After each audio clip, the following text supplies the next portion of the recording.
Palembang. Berikut ini adalah aksi nyata coaching untuk supervisi akademik yang saya lakukan kepada Ibu Lista Melina, guru kelas 1 SD Negeri 218 Palembang dengan 3 tahapan. Yang pertama adalah pra-observasi, yang kedua observasi, dan yang ketiga adalah pasca observasi. Selamat menyaksikan.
Assalamualaikum Bu Lista.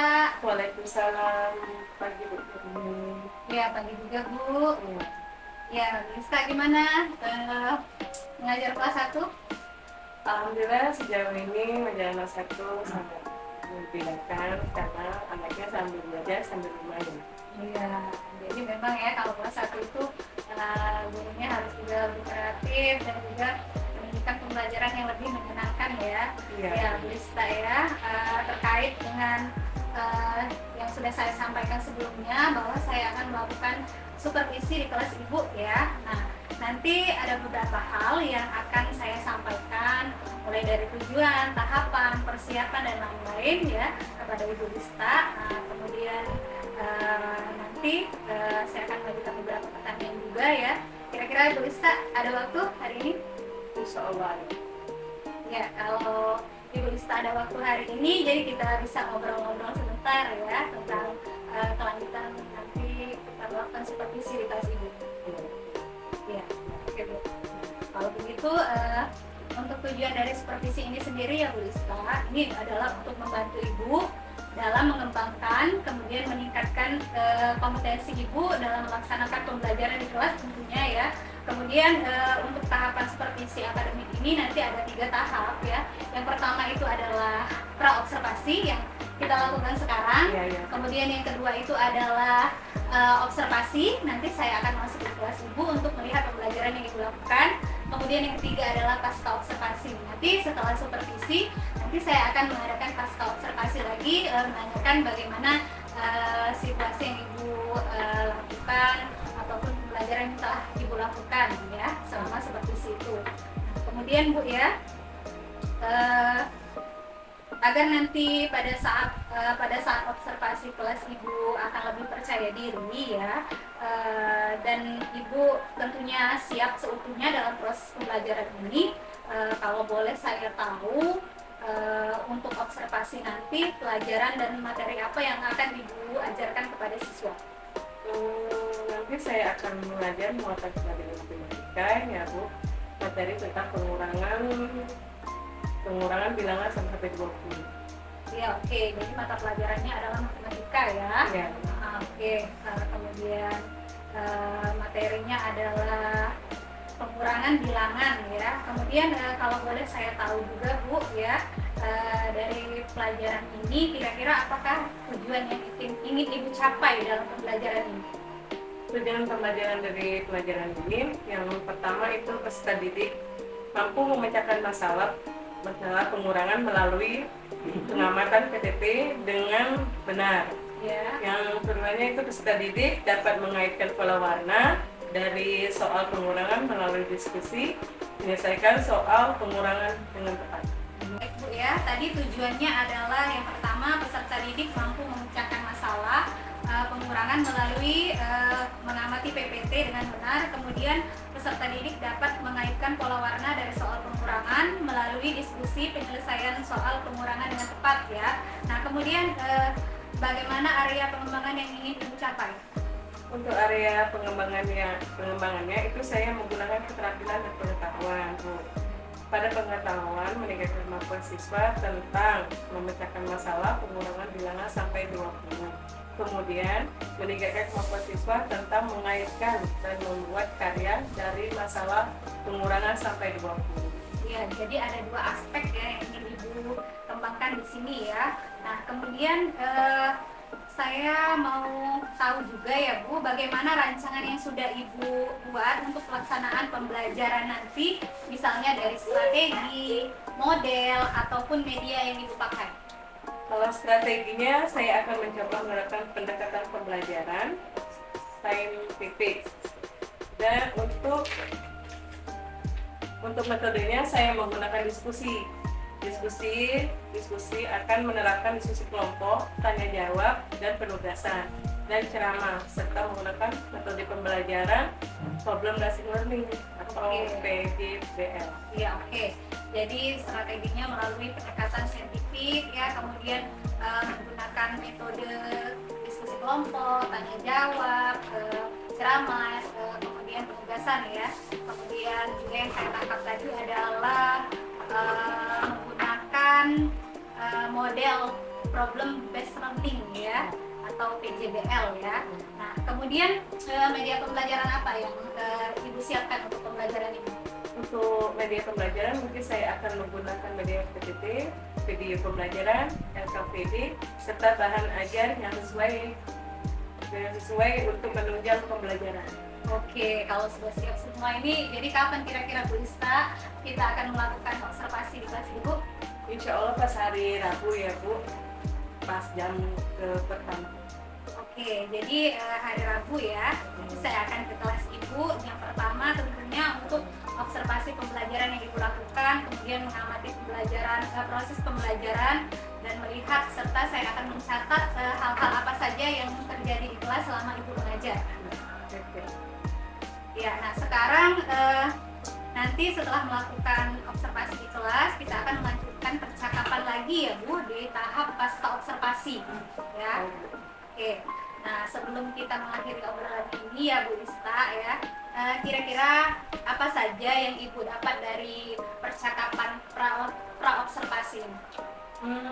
Mungkin saya jadi dapat gambaran ya Bu, untuk apa yang akan saya lakukan nanti, baik dari tujuan yang akan dicapai, area pengembangannya, strategi yang diterapkan, metode dan media yang akan digunakan.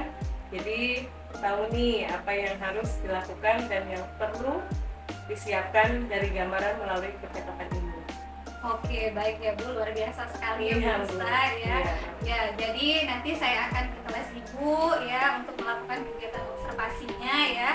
Silakan Ibu persiapkan lebih matang lagi, persiapkan dengan baik. Semoga nanti apa yang sudah direncanakan ini dapat berjalan dengan lancar ya, dan dapat mencapai tujuan yang kita harapkan ya, dan bisa terlaksana dengan baik tentunya ya Bu Ista ya. Ya.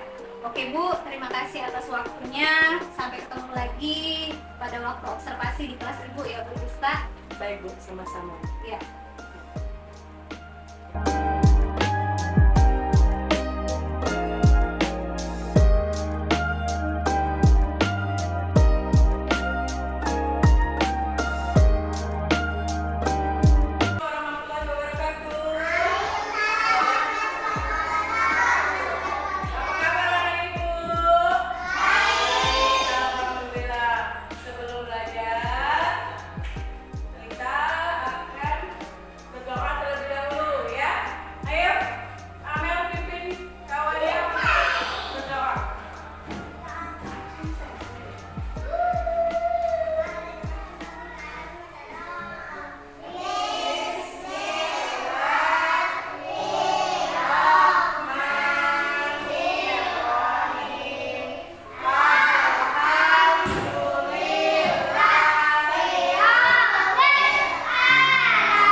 sisanya? Ada 4 buah apel sisanya. Ditulis. Nah, di sini Bang berarti 7 dikurang 3 sama dengan 4. Nah, sama nih, Ibu juga punya apel ada 11 di keranjang. Yuk kita hitung sama-sama. 1, 2, 3, 4, 5, 6, 7,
Assalamualaikum warahmatullahi wabarakatuh. Yang saya hormati Bapak Bahri selaku fasilitator dan Ibu Nurul Sania sebagai pengajar praktik CGP Angkatan 8 Kota Palembang. Pada kesempatan kali ini saya akan melakukan kegiatan percakapan coaching pasca observasi dengan Ibu Rista Mailina. Sebagaimana kemarin saya sudah melakukan observasi di kelas dalam pembelajaran matematika, maka hari ini saya akan melakukan kegiatan percakapan pasca observasi. Selamat siang Bu Rista. Siang Ibu. Ya, apa kabarnya Bu?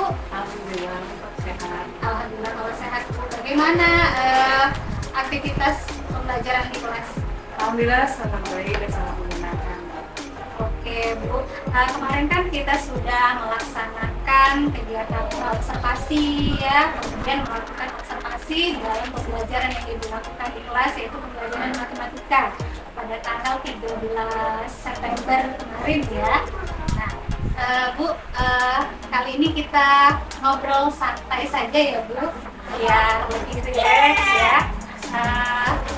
Jadi saya mau minta waktu Ibu sedikit, boleh kan? Boleh.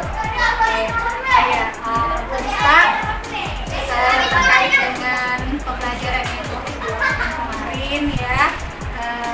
Menurut Ibu, bagaimana perasaan Ibu dalam melakukan pembelajaran yang sudah Ibu lakukan? Saya merasa lega dan lebih mengerti seperti saya sendiri. Oke, merasa lega. Leganya seperti apa? Ya, jadi saya jadi mampu mempelajari anak didik ketika mata pelajaran juga fokus. Ya, jadi Ibu lebih paham ya karena dari hasil observasi kemarin ya. Oke, dari percakapan ini kira-kira apa sih yang ingin Ibu dapatkan? Percakapan kali ini saya berharap dapat mengetahui lebih dalam lagi apa kelebihan dan kekurangan yang harus saya perbaiki dari pembelajaran yang saya lakukan. Iya, jadi Ibu maunya lebih paham lagi ya apa sih kekurangan yang kemudian yang bisa Ibu lakukan untuk meningkatkan kemampuan Ibu ya. Oke, Bu Rista. Nah, sebelumnya dalam pembelajaran itu sendiri, apakah ada kekhawatiran dari Bu Rista dalam menjalankan? Pertama saya tentu merasa khawatir ya Bu ya. Maksudnya tidak bisa mengontrol kelas 1 positif. Iya, karena anak kelas 1 itu ya luar biasa ya. Benar sekali Bu. Banyak bimbingan ya, karena masih belum bisa fokus secara penuh ya. Ya, benar sekali ya Bu.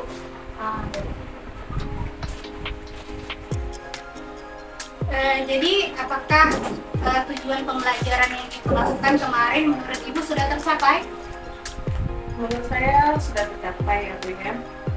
Pembelajaran yang sudah saya lakukan itu sesuai dengan langkah dari dalam model ajar. Terus siswa pun bisa mengikuti pelajaran dengan sangat baik. Iya. Menurut Ibu, kalau misalnya sudah baik itu apa yang kira-kira hal baik yang ingin Ibu pertahankan? Itu menurut saya hal baik yang ingin saya pertahankan dalam tujuan pembelajaran itu ya. Dimana terkait dengan kemampuan yang perlu siswa didemonstrasikan oleh murid untuk menunjukkan dirinya telah berhasil berhasil dalam tujuan pembelajaran tersebut. Ya, gitu. Ibu yang sudah baik Ibu sudah tujuan pembelajaran yang Ibu lakukan itu sudah tercapai ya, karena Ibu sudah melaksanakannya dengan memberikan demonstrasi kepada murid. Oke Bu, nah kira-kira tadi dari segi yang akan Ibu yang ingin Ibu pertahankan, kemudian hal apa yang ingin Ibu tingkatkan dari pembelajaran yang sudah Ibu lakukan? Saya ingin tingkatkan ya Bu Penny ya, Itu dalam kemampuan mengelola kelas, terus dan melakukan pemetaan kebutuhan belajar sebelum pembelajaran itu dilakukan. Iya, jadi pemetaan kebutuhan belajar ini penting sekali Iya, ya. benar sekali. Tapi tingkat kemampuan anak ya, itu bagus sekali ya. Nah, kemudian apa rencana pengembangan diri Ibu ke depannya? Saya ingin melakukan pemetaan kebutuhan belajar murid agar pembelajaran dilakukan sesuai dengan kesiapan belajar dan minat dari profil belajar murid. Saya juga akan melakukan pembelajaran berdiferensiasi agar murid dapat meningkatkan potensi dirinya sesuai dengan kesiapan belajar, minat, dan profil belajar murid. Iya, jadi yang akan Ibu rencana Ibu dalam pengembangan diri itu dari segi untuk membuat pemetaan kebutuhan belajar siswa terlebih dahulu ya, supaya tahu ya murid ini apa sih yang dibutuhkannya, kemudian minat dan bakatnya itu seperti apa, maka dia termasuk di visual, auditori atau kinestetik ya untuk mengelompokkannya, jadi lebih mudah dalam melakukan pembelajaran. Kemudian Ibu juga tadi ingin melakukan pembelajaran berdiferensiasi ya tentunya ini sangat baik sekali ya. Dengan pembelajaran berdiferensiasi ini pastinya pembelajaran akan lebih berpihak kepada murid sesuai dengan tingkat kemampuan siswa ya. Oke, menurut Ibu apa saja ukuran keberhasilan dari kegiatan ini tadi, pengembangan diri yang ingin Ibu lakukan? Untuk pemetaan belajar itu dengan cara penggunaan berbagai macam konten ya, media pembelajaran yang bervariasi, mendapatkan produk dan hasil sesuai minat dan bakat murid.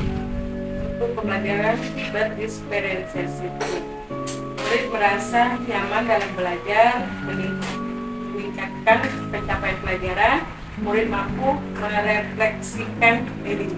Iya, tentunya ya kalau dengan pembelajaran berdiferensiasi tadi, jadi siswa diharapkan bisa merefleksikan dirinya dalam pembelajaran itu sendiri. Kemudian dia juga pastinya peningkatan dalam kemampuan ya, karena sudah disesuaikan dengan tingkat kebutuhan belajar mereka masing-masing ya. Nah kemudian menurut Ibu tujuannya tadi apa sih tujuan dari pengembangan diri yang ingin dilakukan dari pembelajaran berdiferensiasi tadi, kemudian dari pemetaan kebutuhan belajar siswa tadi? Tujuannya itu supaya siswa itu lebih memahami dari pelajaran. Iya. Dan juga dia bisa menyampaikan dirinya karena juga pelajaran pindah ya Bu ya, dia bisa menghitung yang tentang pengurangan. Ya, jadi mungkin dari segi pengurangannya anak-anak akan dikelompokkan ya. Mungkin dari yang ada yang sudah bisa mengurang, ada yang masih belum bisa. Jadi pengelompokannya itu akan membawa mereka pada tingkat kemampuan bisa memahami masing-masing ya. Nah kemudian Bu, kira-kira faktor pendukung dalam pelaksanaan pengembangan diri ini apa saja? Faktor pendukung itu seperti yang bisa dikembangkan itu ya Bu ya. Jadi pertama itu adalah lingkungan belajar, belajar yang mendukung, dan sarana prasarana seperti laptop, kampus, dan masukan dari kepala sekolah dan rekan guru untuk saling berkolaborasi.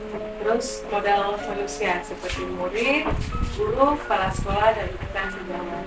Iya, tentunya ya faktor pendukung ini adalah hal-hal yang mendukung dalam kegiatan pengembangan diri Ibu ya. Berarti dari segi muridnya juga, dari modal manusia tentunya, murid, guru, kemudian kolaborasi antara kepala sekolah dan rekan guru juga, bagaimana bisa memberikan masukan ya dalam pembelajaran berdiferensiasi ini. Kemudian juga pastinya sarana prasarana untuk bisa menyajikan pembelajaran yang yang menggunakan media itu tentunya harus punya punya sarana prasarana, harus punya laptop ya, harus punya hand focus ya, benar sekali Bu Krista.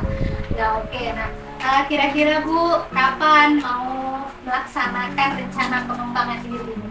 Insya Allah secepatnya ya Bu Melia. Insya Allah minggu depan itu pada tepatnya hari Senin, saya akan mulai melakukan pemetaan kebutuhan belajar dan melaksanakan pembelajaran berdiferensiasi ini.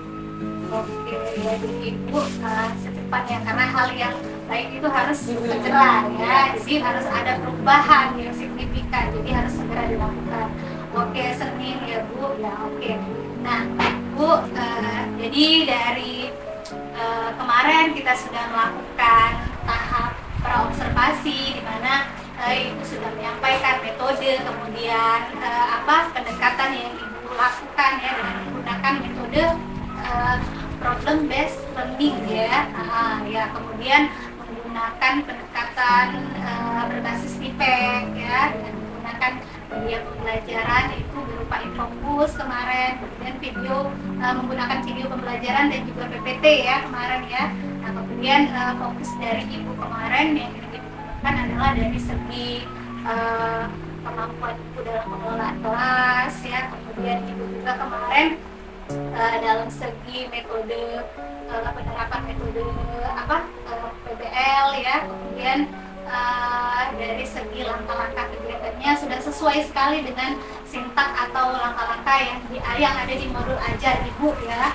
Nah kemudian dari tahapan observasi itu juga sudah saya lihat bahwa sudah sesuai, namun Ibu masih membutuhkan ingin sekali meningkatkan di dalam kegiatan untuk bisa menumbuhkan siswa itu supaya lebih meningkat dengan menggunakan pemetaan kebutuhan belajar siswa ya. Kemudian itu akan menggunakan pembelajaran berdiferensiasi tentunya. Ini adalah salah satu tindakan ataupun kegiatan yang akan membawa pembelajaran ini pada keberpihakan kepada murid ya. Karena setiap pembelajaran itu memang harus kita lakukan itu adalah pembelajaran yang berpihak pada murid. Nah, salah satunya adalah dengan menggunakan pembelajaran berdiferensiasi. Oke Bu, jadi terima kasih sekali atas waktunya ya. Luar biasa sekali obrolan ini ya. Saya harap saya bisa melihat perubahan yang sangat luar biasa untuk pembelajaran yang akan Ibu rencanakan ini. Oke Bu, terima kasih. Assalamualaikum warahmatullahi wabarakatuh. Waalaikumsalam.